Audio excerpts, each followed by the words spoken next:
Welcome back to the Deep Dive, the show really engineered to cut through all that information noise and give you the essential truth from the research stack you send us. Today, we are deep diving into, well, one of the most polarizing tickers out there, Bitmine Immersion Technologies, BMNR. Okay, let's unpack this. It's a huge shift they've made. The central tension in all the sources that's really clear. Is BMNR basically pioneering a revolutionary new corporate treasury model, what some people are calling the world's first public Ethereum vault? Or is this just a hyper-volatile, super high-stakes bet, one fueled by relentless equity issuance that could just spectacularly unravel the second the crypto market turns cold? By the end of this conversation, we'll know exactly why the operational business is valued at, like, $0.53 per share, yet the stock trades at $56.65. That's the goal. That is the perfect starting point. Yeah, because BMNR, it really operates outside the standard financial rulebook. So our mission for you today is to synthesize the data, understand the company's radically unique strategy, its actual financial stability or instability, and the massive risks and rewards involved, all anchored, like you said, to that closing share price of $56.65 on October 5, 2025. Right. And if you love this kind of intense analysis, you know what to do. Like and subscribe to Stock Analytics AI. Remember, €4.99 a month, members get priority deep dives on tickers. And we're covering all of the S&P 500 stocks over the next few months, so members get exclusive priority access. Okay, now let's begin our analysis with that core shift. Okay, Chapter 1, business analysis. We absolutely have to start with the profound pivot. BMNR started as, a classic Bitcoin miner, but that identity, Right. long dead. Technically, they call themselves a Bitcoin and Ethereum Network Company, but their actual operational mining revenue is now, well, it's almost incidental. The latest quarterly revenue was just $2.05 million. 2 million. That's basically a rounding error compared to their balance sheet, right? So what exactly is the core business now? It is entirely focused on crypto treasury accumulation. The hierarchy of revenue streams is explicit in the sources. The mining operations, they're a sideshow. The core business is capital markets execution, issuing massive amounts of equity and immediately deploying those proceeds to purchase digital assets, specifically Ethereum. Wait, let me just stop you there. Are we essentially saying this company is just a perpetual equity machine? That their main output isn't mined coins, but the stock itself? Precisely, yeah. BMNR stock is their product. It functions as a liquid, regulated proxy for direct Ethereum ownership. It's kind of the easy button for investors who want that ETH exposure without dealing with, say, DeFi risks or technical stuff like self-custody. And the scale here is breathtaking. They hold 2,650,900 ETH tokens. That's well over 2% of the total circulating supply. Plus, they've got about $436 million in unencumbered cash just sitting there. That concentration is just staggering. So what's the grand strategic thesis? What's management telling everyone? It's a massive, leveraged, high-conviction bet on the long-term, multi-decade appreciation of Ethereum. Chairman Tom Lee openly calls it one of the biggest macro trades over the next 10, 15 years. They have this almost cult-like devotion, you could say, to their aggressive goal, the alchemy of 5%, which means acquiring 5% of the total ETH supply. It's purely an appreciation play. And what's fascinating is the strategic contrast, right? If you look at their peers, companies like Iron and CFR, they seem to be actively de-risking, diversifying into AI and high-performance computing services. BMNR is doing the exact opposite, just doubling down on one single volatile asset. Yeah, that makes BMNR a purer bet, but substantially riskier than, say, a diversifying miner or even just a passive spot ETF. However, the regulatory environment is actually working in their favor right now. The sources highlight the 2025 legislative move, specifically the Genius Act and the Clarity Act, and also that joint SEC-FTC statement that basically greenlighted regulated spot crypto products. That kind of regulatory clarity significantly de-risks the whole asset class they're built on. Okay, interesting. That regulatory tailwind is important. So, Chapter 2, management evaluation. That strategic liquidity you mentioned, it's fascinating, but it leads us straight to management. Since their business is selling stock to buy crypto, how do we even judge their success? It can't be operational profitability, surely. No, definitely not. It is entirely judged on capital markets execution. And, on that metric, they have been exceptionally successful. That recent $365.24 million registered offering, it was executed at a 14% premium to the prior market price. That, according to our sources, was a masterstroke of capital markets execution. Wow. Okay, a masterstroke. But success like that often breeds opacity, right? The sources point to a selective transparency in how they communicate. Oh, yeah, it's a masterclass in narrative control. They release updates constantly, nonstop, focusing exclusively on the balance sheet, the NAV, the growth of the Treasury, basically, what their investors care about. But crucially, they completely avoid quarterly earnings calls. This lets them bypass really tough questions about shareholder dilution and the fact that their operations are, deeply unprofitable. They control the whole narrative by limiting the format of engagement. Right. And their capital allocation just reflects this singular focus. Absolutely. It's simple and incredibly disciplined. Virtually all capital gets deployed immediately to digital assets. That $365 million raise was explicitly for ETH holdings. Nothing about mining upgrades. Now, if you look at traditional metrics like return on invested capital, ROIC, it's reporting negative 226.86%. Negative 226% return on capital. That would traditionally mean a company is just destroying value at an alarming rate. It would. But it's intentionally misleading here. They want the mining operation to be a cost center, effectively. They are not chasing net operating profit after tax. The true measure of management success, what you could call the new ROIC, is the growth of the net asset value, NAV, per share. And that's driven entirely by their ability to issue equity at accretive prices, meaning prices above their current NAV.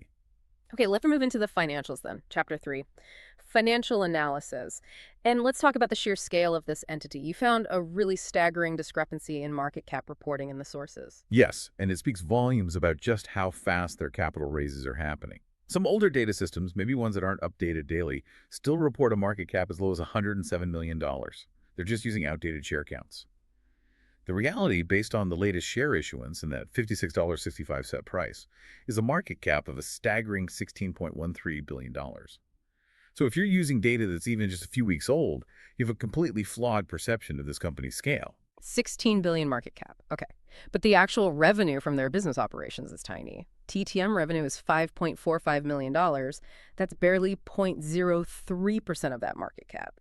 And profitability, you said, is non-existent. Confirmed, yeah. Net profit margin is a deep negative 119.74%. Yeah. Legacy mining is strictly a cost center. There's no other way to look at it. And this brings us to what the sources call the financial stability paradox. If we look at traditional ratios, the current ratio, which measures short-term liquidity, well, it's a bright red flag at 0.41. 0.41. A current ratio that low signals operational insolvency risk for almost any other company out there. Precisely. Operationally, they are fragile. But strategically, they are, quote, extraordinarily liquid. Why? Because their $11.6 billion digital asset treasury could cover their total liabilities many, many times over. They don't really have a liquidity problem in the traditional sense. They have an asset concentration problem. Okay, here is where the ultimate insight really lies, I think. Let's talk valuation. If we just ignore the Treasury for a second and use a standard intrinsic valuation, say a discounted cash flow model, based purely on those operational mining cash flows, what do the numbers tell us? The DCF estimate for the operational business, the part of the company that actually, generates revenue, it's chillingly low, 53 cents per share. 53 cents per share. That's the fundamental value of the actual business based on traditional metrics. And yet the stock trades at $56.65 per share. That is just a breathtaking chasm. If you were only looking at the P&L statement, you wouldn't even recognize this company. Exactly. And that chasm provides definitive proof of market behavior. The market is unequivocally ignoring the operational business. It just doesn't factor in. Investors are valuing BMNR purely as a holding company for its ETH treasury and as a concentrated leveraged bet on future Ethereum appreciation. Understanding that valuation paradox is key. Okay, let's pivot now to part 2, market dynamics, ownership, and risk. We need to see how the street is processing this anomaly, right? Chapter 4, market sentiment. So how does Wall Street reconcile this 53-cent operational value with the $56 market price? What are analysts saying? Well, analyst coverage is actually tightly clustered. The average price target consensus sits around $61.20. This suggests analysts are largely using an NAV calculation, basically, valuing the asset, subtracting the debt, dividing by the share count. It implies they see the stock as fairly valued right now, not pricing in a massive future premium or discount, just reflecting the current treasury value. Okay. But the media narrative seems completely polarized based on the sources.